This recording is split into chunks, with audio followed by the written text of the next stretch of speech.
Déjà 2 abandons, médical et volontaire, dans Koh Lanta, le feu sacré. Martin et Benjamin ont quitté l'aventure bien malgré eux. Mais de quoi souffraient-ils réellement? Pourquoi les diagnostics ne sont-ils pas toujours très clairs à l'antenne? Julien Magne, le producteur du programme de TF1, nous répond. Chaque saison, de nombreux aventuriers de Koh Lanta se blessent au cours du tournage. Petits bobos sans gravité ou accident obligeant à l'abandon, les téléspectateurs ne savent pas toujours vraiment ce dont souffrent les candidats. En 2003, dans Koh Lanta, Boca de Toro, tourné au Panama, et remporté par Delphine et Isabelle, 5 abandons médicaux sont répertoriés, un record. Il y avait eu une attaque de puces de sable. Cela a été très compliqué pour les aventuriers.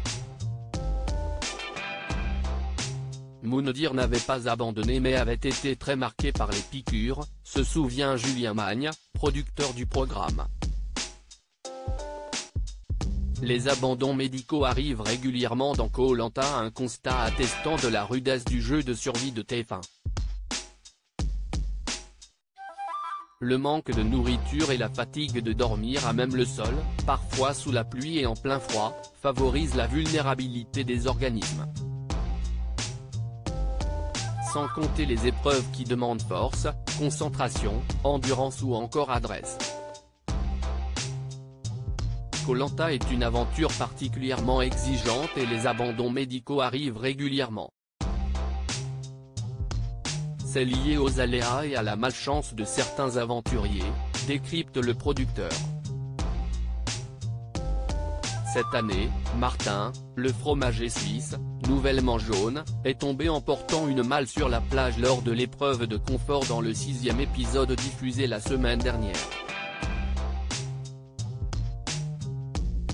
Inquiet pour sa cheville, très enflé, l'aventurier espérait poursuivre le jeu de survie. Après un premier diagnostic rassurant, le candidat a été averti qu'il devait abandonner la partie et rentrer en France, juste avant de se battre sur l'épreuve d'immunité. S'il nous a révélé avoir eu une entorse, rien n'a été explicitement dit à l'antenne. Abandon dans Koh Lanta, le feu sacré, on ne rentre pas dans le détail, explique le producteur du jeu de TF1 de son côté, Clémence, chez les Rouges, qui veut cacher ses faiblesses aux autres aventuriers, est revenu sur le camp après un passage à l'infirmerie à cause de grosses douleurs au ventre. J'étais vraiment inquiète pour elle.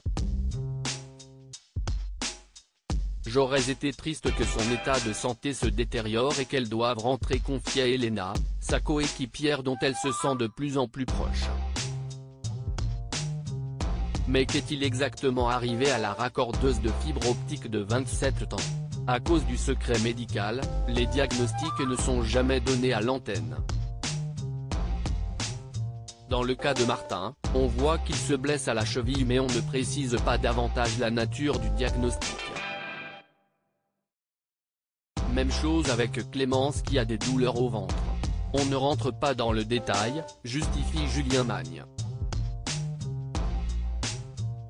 Par ailleurs, on constate une moyenne de 1 à 2 abandons volontaires au maximum dans une saison.